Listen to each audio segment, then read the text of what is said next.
thankfulness and or gratitude. But I want you to think this holiday season, I want you to consider for just a moment, and I want to prepare you for what is about to be a very stressful few days. Okay? Now, I'm sure you're going to enjoy spending time. I hope you get to spend time with your loved ones, your family. But if your family is anything like every other family on the planet, there's going to be a time in which you get stressed, or you get upset.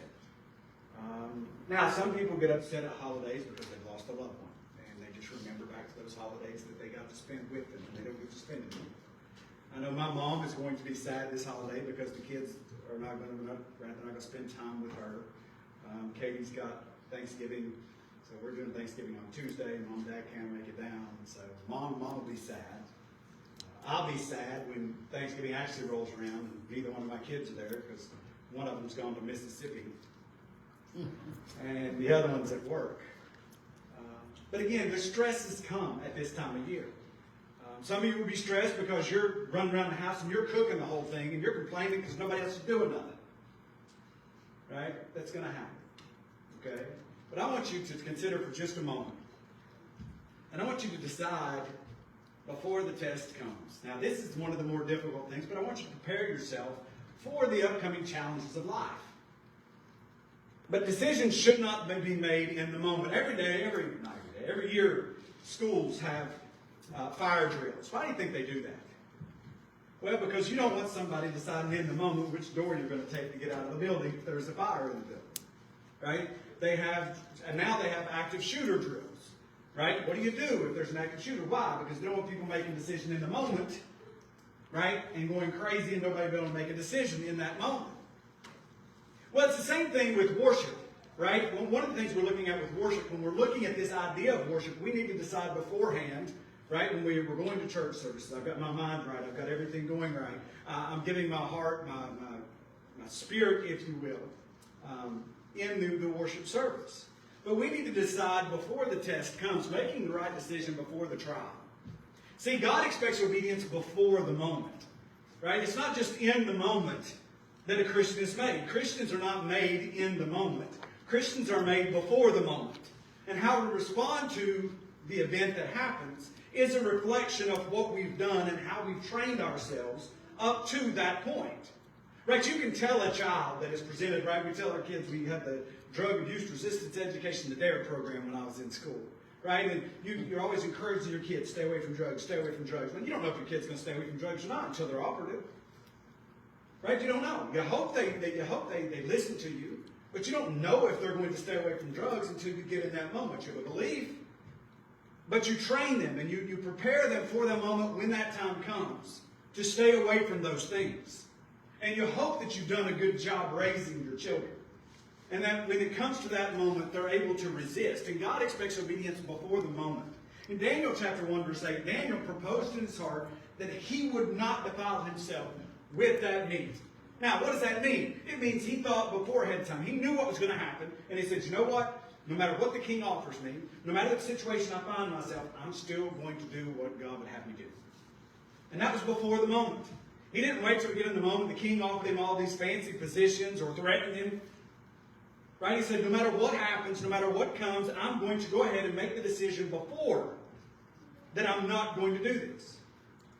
Every day when you wake up, we need to put it in our minds and make the decision today, I'm going to do what God would have me to do. No matter what situation I find myself, I'm going to do the right thing. And I make that decision. I predetermine that that's what I'm going to decide. It's too late to decide once you're in that moment, once you're in the face of this test. It's too late to make that decision. That decision should have been made long ago. Whether you're going to do what God would have you to do or not.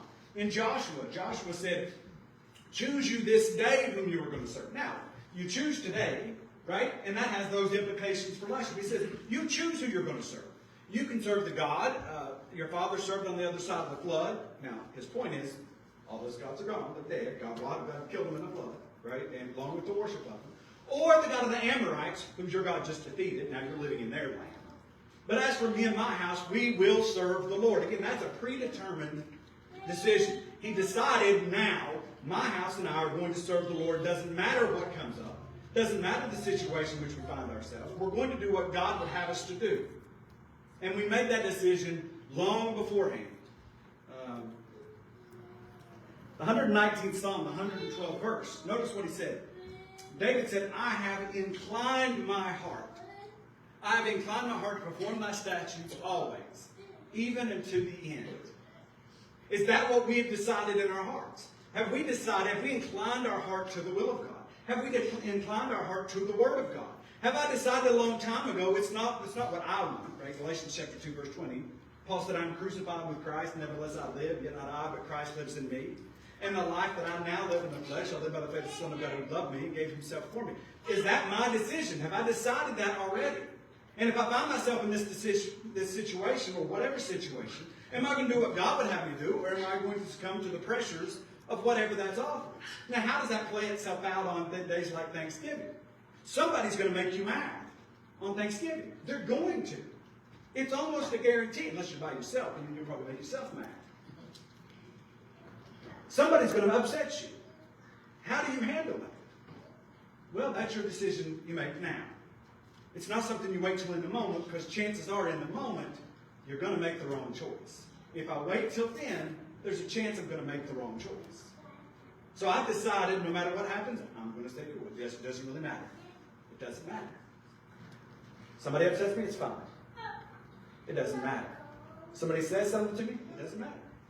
It's fine. If somebody doesn't do their part, it's fine. It doesn't matter. I'm going to do what God would have me do. I'm going to present myself in such a way that how God would have me present myself. Even Jesus decided before the test. Even Jesus made those determinations, and he long decided before the decisions ever came up. He already knew what decision he was going to make. He knew what decision he was going to make.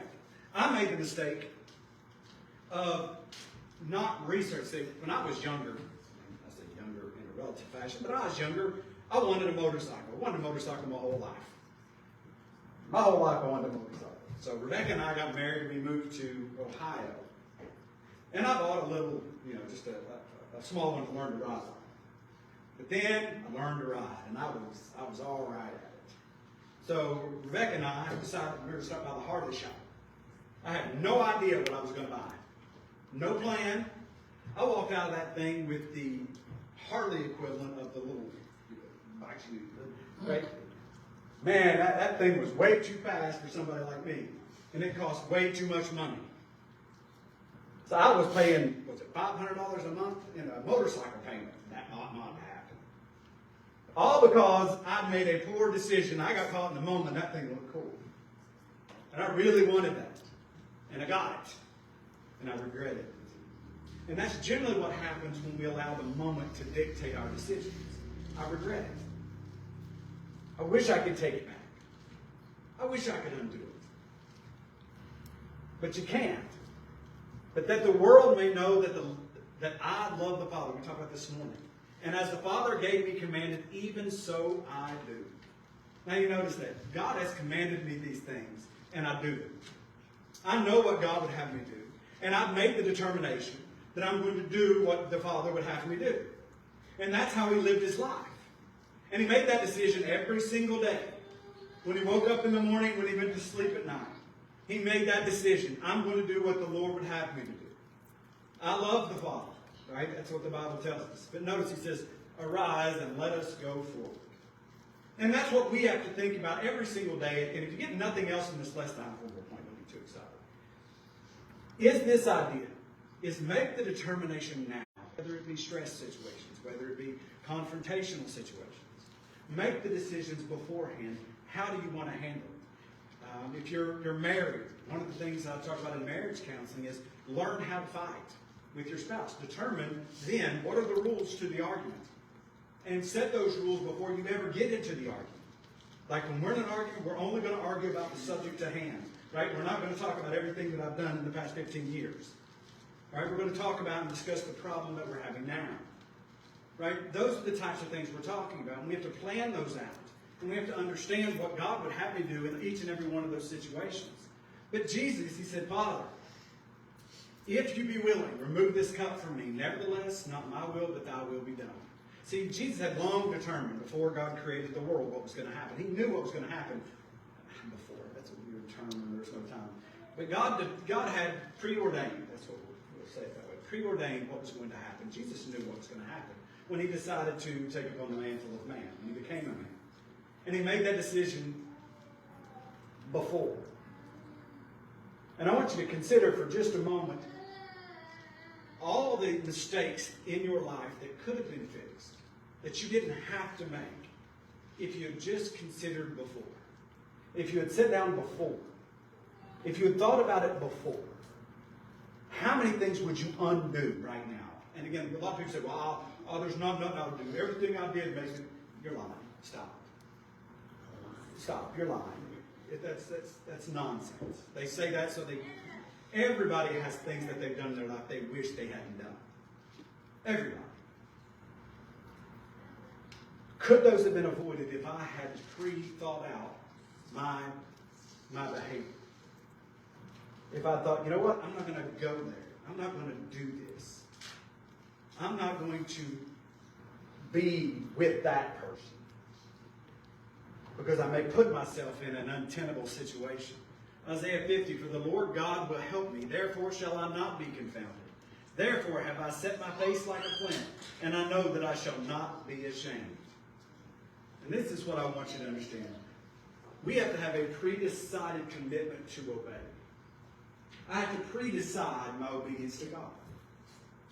Because I promise you, if you wait till the moment, if you wait till in the moment when you're faced with a temptation, you're faced with a trial, you're faced with something like that, there's a higher chance you're going to fail. It's too late once the test comes to study for it. It's too late once the test is there to prepare for it. We have to prepare beforehand. 119 Psalm, I have chosen the way of truth. Your judgments have I laid before me.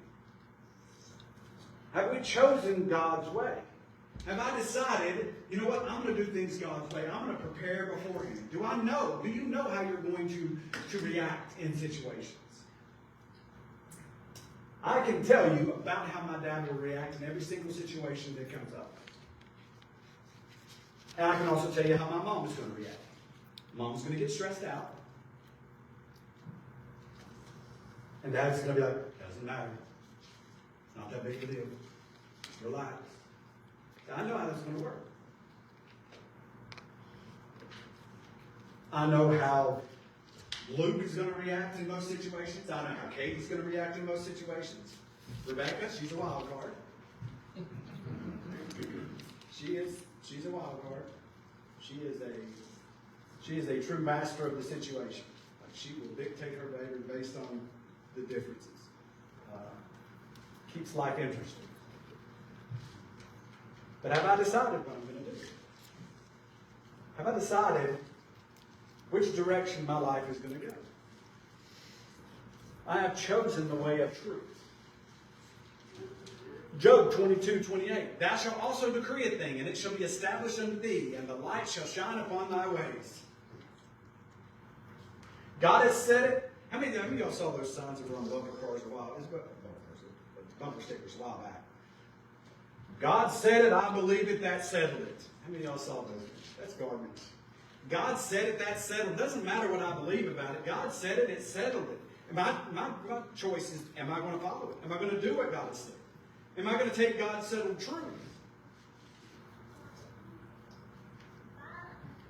Proverbs 16:3. Commit thy works unto the Lord, and thy thoughts shall be established.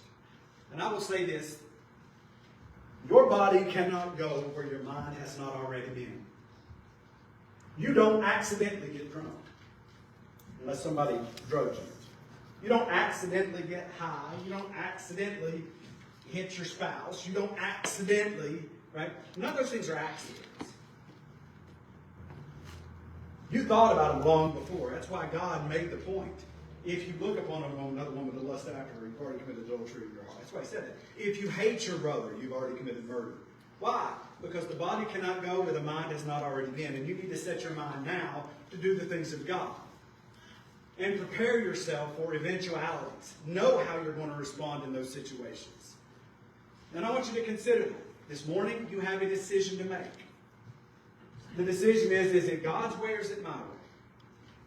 Am I going to set my mind on the things of God, or am I going to just continue to float through life? Am I going to continue to make decisions on the spur of the moment and inevitably mess things up? Because that's what happens when man tries to direct his own steps. The Bible said it's not in man to